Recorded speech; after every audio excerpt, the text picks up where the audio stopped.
the media has done a very good job of dehumanizing our people, to allow us to get to a point where we're watching a genocide being live streamed through our cell phones. We've always been pegged as the community that doesn't want peace, that doesn't want to, coexist. And it's important to recognize that, like, that's all calculated, that's all purposeful.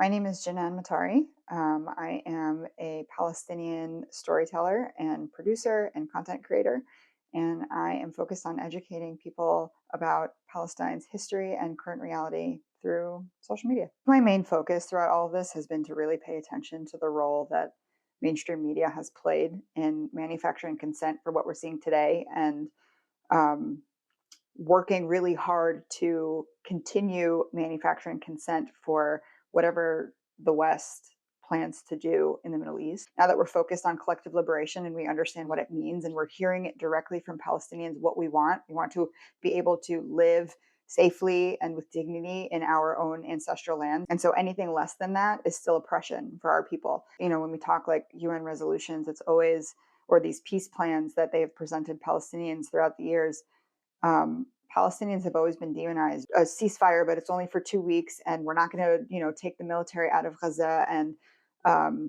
we're not going to release, the Palestinian prisoners who have been held hostage in Israeli prisons for decades. That's not peace. That's not offering someone a slice of peace and dignity and liberation. That's still oppression. Mainstream media in the West has manufactured consent for violence against the global South for hundreds of years. And this is how they do it, through propaganda. And I've been able to kind of like learn from indigenous content creators of the Americas on how to like speak about Palestine and how to get people to understand what actually happened to Palestine, even pre 1948.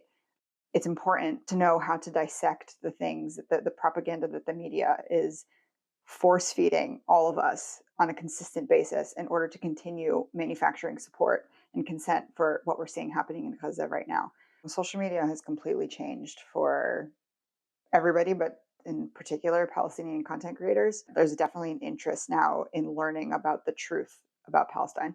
I never intended for my platform to be what it is today. It was definitely a source of like education, but it was more appreciation for Palestinian culture and heritage and history. And then after October, I needed to show people the reality of what our community is experiencing in Palestine every single day. So I have been really heavily focused on educating and dismantling the systems of propaganda that have been instilled in people in the West, and even people living in Palestine as Israeli settlers. I'm grateful that like the community has been able to stay active. They've been staying engaged. They're mobilizing more than we've seen before.